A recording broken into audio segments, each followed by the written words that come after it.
hello' everyone নমস্কাৰ মোৰ অন্য এটি নতুন মিনি ব্লগলৈ স্বাগতম জনাইছোঁ আশা কৰোঁ সকলো ভালে আছে আৰু ময়ো ভালে আছোঁ আৰু মই আছোঁ বাইহাটা চাৰিআলিৰ বাহঁতৰ ঘৰত আগতে আহোঁতে ভিডিঅ' দিছিলোঁ বাৰু বাহঁতৰ ঘৰৰ পৰা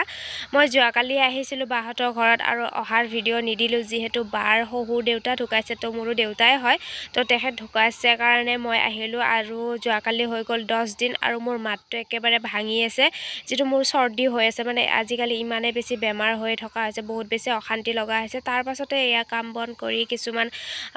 কাম আছিলে কৰি পিনে এইফালে হবিছৰ ভাত বনাব লগা হৈ গ'ল তাৰ পাছত বাইদেউ আৰু মই বনালোঁ এইফালে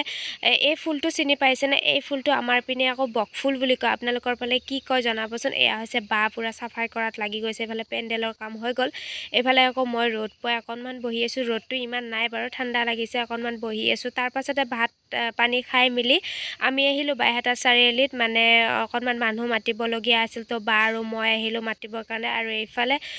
ব্ৰেড ল'বৰ কাৰণে আহিলোঁ যিহেতু ব্ৰেড ৰাতি চাহৰ লগত খাব লাগিব তো